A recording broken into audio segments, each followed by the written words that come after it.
Welcome to Maestro and Fox International Headquarters. We're going to talk about conducting, and this is volume 1 of Sticktalk. After 40 years of teaching band and teaching conducting, I even taught orchestra and conducted orchestras. I've learned a lot about conducting, and in that we never know how much time we have. I thought all this stuff could just be stuck in my head and never get out. So I wanted to make some videos and at least make myself feel better about having gotten it all out and purged all of this learning that I've done all these years. And having watched other conducting videos, I've come to believe that there's a need for honest feedback, because as a young teacher, I remember not getting honest feedback. And as a composer, I remember not getting honest feedback. People saying, "Oh, that's real good, but we're not going to play your piece," or "we don't have time to schedule it," or to, in our rehearsal process. So this is honest feedback. This is what kind of the thing that you should be looking for in your own work, things that I've learned over the years. I was very confused as a young conductor, and some people may say as an old conductor, but at least as a young conductor, I can say I was very confused about a lot of issues, and I've done a lot of thinking about it. They say the people who are the best teachers are the ones who have had to struggle the most, and the people who are maybe not as good at teachers were naturals at what they did. And I have to say, as in music theory, I was really not a very good teacher, because it was something I was very good at, and I never understood the struggle. Conducting was something I've done a lot of thinking about. I've taught a lot, and so I have a lot of time spent thinking about it. When you go to study conducting, suppose you are looking at entering a graduate program, one of the things you should do is have a pep talk with yourself. And you should say to yourself, "I'm going to do everything the teacher says, and I've got the rest of my life to do it my way." But while you're in graduate school, why not do it the way the teacher asks you to do it, rather than how you think? And I've seen conducting students argue with their professors from the podium, and it's usually not a very pretty sight. So the answer on the podium is always, "Yes, I will," or "I will do it this way," or "just do it this way." Don't argue. Don't talk back. When you're studying conducting, you're there to do it the teacher's way, and you have the rest of your life to do it your way and either accept or reject what it is that they're telling you to do. So I had that pep talk with myself before I went to graduate school. And I have to say, the first time I really got any kind of honest feedback about my conducting was with Eugene Corporon. And that first year I was at Cincinnati, and I had a lot of very bad habits to break, and he worked and worked and worked on me, sometimes with great results and sometimes not so great. But over time, I did develop a lot better as a conductor, a lot better skills, communication skills. There are some stages of teaching that you should think about. When you first go out and start teaching, you will teach largely the way you were taught. How was your high school band director as a teacher, and what methods did they use? That's largely where you're going to start as a teacher. I remember watching student teachers, and when I observed them, I had taught them all of my best ideas, but when they went out on the podium, the first thing they did was start teaching like their high school band director, no matter how I tried to teach them. And that's just where we all start. Some people end their career in that same place, and that means they've never grown. Other people assimilate other styles of teaching into their own. And just like anything, if you're a composer, you do the same thing. You maybe start out writing like Brahms or whoever your favorite composer is, and you assimilate these different forces into what you do, and you develop your own style. The same thing happens with teachers, hopefully, so that by the time you get to be an older teacher, you're a completely different teacher than you were as a young teacher. You're no longer just teaching the way you were taught at the beginning. There are many aspects of conducting, and in these videos we're going to study many aspects. We're going to start with the art of the hands and communication, nonverbal communication, I suppose. And it's really important to develop hands, and there's certainly a time in your life when you should study how to conduct with your hands better, not be awkward with your hands, and to be able to communicate. One of the issues in dealing with the hands is something we call portability. Can you step on the podium in front of any group and get communication that works with those musicians to impart your vision for the piece non-verbally through your hands and communicate it in real time? That's kind of the test. And I remember one time at a convention, at a reading session, I was asked to step up on the podium and conduct 2 pieces that I publish. And I had conducted one of them before, and the other one I think I was new to, but I realized at that moment, in front of all these people who are educated college band directors, I have to make this work on the podium, and they have to be able to read my signals without any kind of adaptation on their part.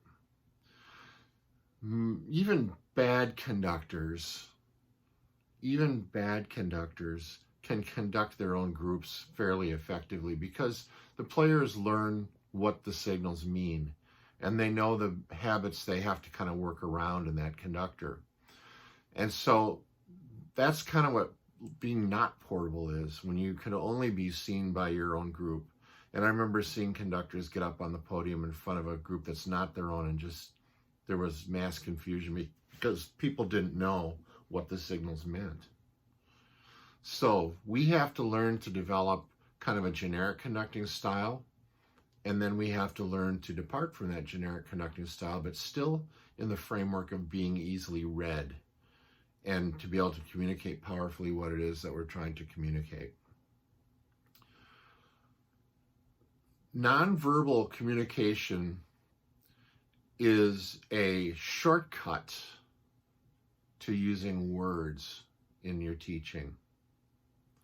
Talking is ineffective and insufficient, but it seems to be the most often used technique on the podium by most teachers and conductors. I just see this all the time. I go out and watch people teach, and it's talk, talk, talk, talk, talk. Sometimes I ask, what percentage of your rehearsal time did you spend actually playing? And I'll time it. And oftentimes it's somewhere 70, 80, 90% they were talking. And they usually are the teachers also who have problems with discipline among their students.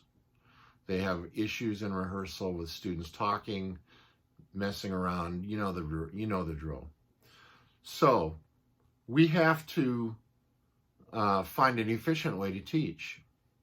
If you think about what must it be like, I remember when I was in high school, friends of mine told me there was this cliff up in Wisconsin where I grew up, and that it was really cool because you could go 42 feet off the cliff into the water in this quarry that we found. And so a whole bunch of us jumped in the car and went up in this little town near Red Granite, Wisconsin. And we all learned how to jump off the cliff. Of course, the first time you step up there and you look down at the water, it's a long way down. And so you have to kind of find techniques to get yourself to jump. One thing we do is count down from 10, and then there's shame if you're the only one who doesn't jump. So if you have a group of people up there. Anyway, the feeling of jumping off that cliff and free falling to the water, only a couple seconds in the air, but that feeling is just amazing. And it's something that, that feeling of freedom and just, you can't explain it in words. Words are inadequate. And there's a lot of human experience that exists beyond words. We can't really effectively describe what it means.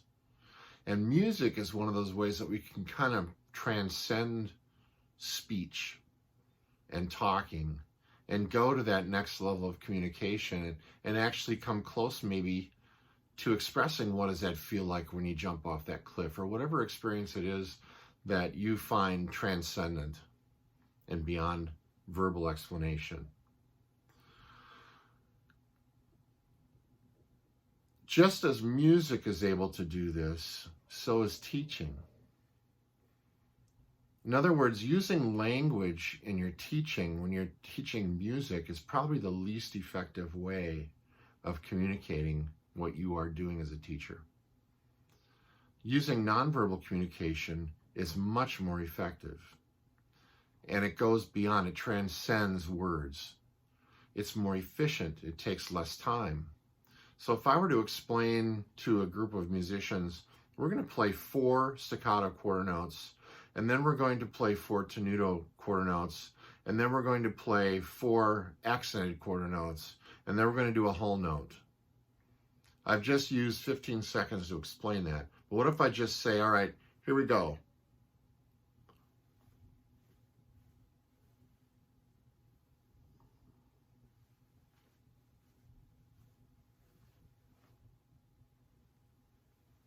And if I just did a drill with my group and asked them to play a B flat or whatever note in that style that I conducted, that would be a transcendent way of doing it.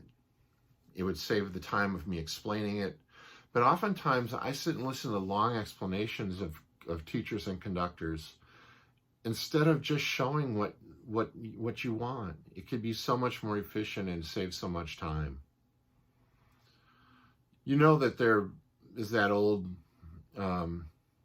saw that the brain is, 2 hemispheres to the brain, and the left brain is the logical side and the right brain is the artistic side. So we know music lives in the right side of the brain, and we know language exists in the left side of the brain. So as you teach verbally, you're teaching into the wrong side of the brain. You're teaching into the side of the brain where the verbal is. And then it has to cross a large network of nerves called the corpus callosum to get into the right brain. So you have this back and forth, inefficient style of teaching.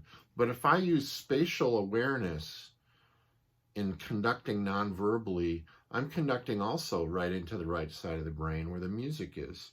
So I'm saving time and I'm being more efficient.